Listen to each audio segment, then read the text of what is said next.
మన బీడీలు చేసే చెల్లెని అడిగిండు అనుకో ముందు 44,000 తెచ్చినాక మాట్లాడరా అని చెప్పాలి.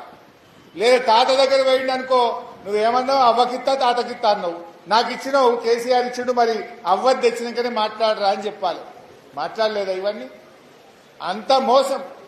ఆ రోజేమో గాంధీల మాట చెప్పి రేవంత్ రెడ్డి వాడు నమ్మడని గాంధీల మాట చెప్పి సంతకాలు పెట్టి బాండ్ పేపర్ మీద రాసి ఇంటింటికి బాండ్ పేపర్లు వచ్చిండ్రు.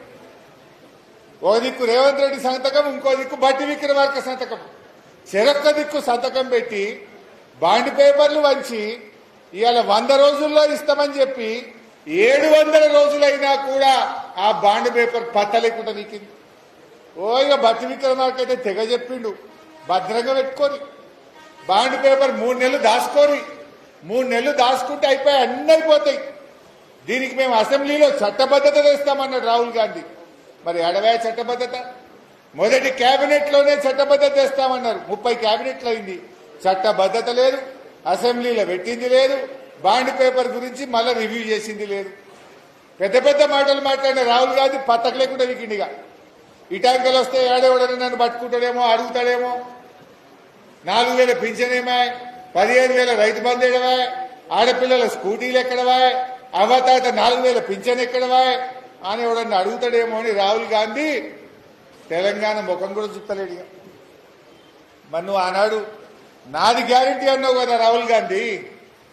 రేవంత్ రెడ్డి వాడు నమ్మటట్లేడు, వీడు దొంగ నోట్ల కేసున్నాడు, ఈ రేవంత్ రెడ్డి వాడు నమ్మడని రాహుల్ గాంధీ వచ్చి నమ్మబలికిండు. నాది జిమ్మెదార్, 4,000 పింఛన్ ఇప్పించే జిమ్మెదార్ నాదన్నావు కదా, 6 గ్యారంటీలు 100 రోజుల్లో అమలు చేస్తా అన్నావు కదా. మరి ఏమైందో రాహుల్ గాంధీ ఇలా తెలంగాణ ప్రజలకు సమాధానం చెప్పాలి కదా. 100 రోజుల్లో ఇస్తామన్న 6 గ్యారంటీలు అమలు చేయక మళ్లీ డ్రామాలు ఆడుతా ఉంది కాంగ్రెస్ పార్టీ. అందుకే ఈ బాకీ కార్డును విడుదల చేసినాం. ఈ బాకీ కార్డును ఇంటింటికి ఇయ్యాలి. మీరు రైతులకు ఎట్లా మోసం జరిగింది, మన అక్క చెల్లెలకు ఏం జరిగిందో మీకు తెలియదా? ఇవాళ వాళ్లకు 2,500 రూపాయలు మహాలక్ష్మి కింద 18 ఏళ్లు నిండిన ప్రతి చెల్లెకు అక్కకు మహాలక్ష్మి ఇస్తామన్నారు. ఏమైంది 2,500 వచ్చినాయి ఎవరికన్నా? మరి అక్క చెల్లెలకు చెప్పాలి. మనం మాట్లాడితే కోటీశ్వరులు చేస్తా అంటారు రేవంత్ రెడ్డి. ఎవరైనా అయిందా కోటీశ్వరులు? 2 ఏళ్ళు అయిపోయి. ఇప్పుడు నువ్వు 3 నెలలు జాగ్రత్తగా పెట్టుకోమన్నావు, 22 నెలలు నిండింది, 23 నెలలు పడుతున్నాం. ఏడవాయమని మనం అడగాలన్నా వద్దా?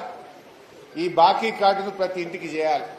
ఈ బాకీ కార్డే బ్రహ్మాస్త్రం అవుతుంది రేపు లోకల్ బాడీ ఎన్నికల్లో. ఈ బాకీ కార్డు, మన బాకీ కార్డు ద్వారా ప్రజలకు వివరిస్తే ఇది కాంగ్రెస్ పాలిట ఉరి తాడైతుంది. కాంగ్రెస్ కు ప్రజలు గుణపాఠం చెప్పడానికి సిద్ధంగా ఉన్నారు. ప్రజలకు వివరించే బాధ్యత కార్యకర్తలది. నేను కూడా వస్తా. నేనేమంటున్నా అంటే మా సీనియర్ లీడర్లు మల్లన్న కావచ్చు, మా శ్రీకాంత్ కావచ్చు, మాణిక్యన్న కావచ్చు, చంద్రన్న కావచ్చు, సారయ్య కావచ్చు, ఎవరన్నా కానీ మీరే పోవాలి, ఇంటింటికి కార్డు ఇవ్వాలి. నేను కూడా తిరుగుతా, టౌన్లో తిరుగుతా, కొన్ని ఊర్లు తిరుగుతా, ప్రతి ఇంటికి వచ్చి ఈ కార్డు ఇచ్చి ఆ ఇంట్లో అందరికీ అర్థమయ్యేటట్టు చెప్తా. మీరు కూడా సీనియర్ లీడర్లు అందరికీ అర్థమయ్యేటట్టు చెప్పాలి. ఇవాళ రేవంత్ రెడ్డి బాండ్ పేపర్ ఇజ్జత్ తీసిండు. ఊళ్ళో ఏమైనా ఎవరికన్నా అప్పిచ్చినా, ఎవరి దగ్గర భూమి భయాన పట్టినా ఏం చేస్తాం? మనం బాండ్ పేపర్ మీద రాసుకుంటాం. ఎందుకంటే బాండ్ పేపర్కు ఇంత విలువ ఉన్నది.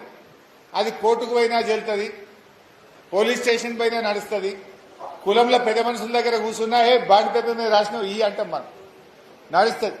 కానీ రేవంత్ రెడ్డి వచ్చి ఆ బాండ్ పేపర్ ఇజ్జత్ కూడా తీసి పారేస్తుంది. అది కూడా జరగకుంటాయి. ఓట్ల ముంగడే బాండ్ పేపర్ మీద రాసి పంచారు కాంగ్రెస్ వాళ్ళు. ఇప్పుడు బాండ్ పేపర్ ఏందిరా అంటే మేమే బాబాయ్ బ్యాట్ సప్పుడు లేదు. ఎవడన్నా ఏంటంటే పోలీస్ జీబులు ముంగడ 3 జీబులు వెనక 3 జీబులు పెట్టుకొని తిరుగుతారు. ఎంబడే గుండాగాలం పెట్టుకొని తిరుగుతుంది. ఎవడన్నా ధైర్యంగా పోలీసు వాళ్ళు లేకుండా ఒక మంత్రిని రమ్మని ఒక ఊళ్ళకి అత్తరా? యూరియా బస్తాలు దొరకపోతే ఒక్కడన్నా ఊళ్ళ ముఖం చూసిండా? యూరియా బస్తాలు ఇచ్చే తెలివి లేదు. కానీ ఊరికో మద్యం దుకాణం అయితే పెడతారట, బ్రీవరీలు పెడతారట, బెల్ట్ షాపులు ఇంకిన్ని పెడతారట. ఇంకా తాగుండ్రి ఊగుండ్రి తాగుబోతుల తెలంగాణ చేస్తా అంటుండు రేవంత్ రెడ్డి. దీనికోసం అక్క చెల్లెలు ఓటేయాలా?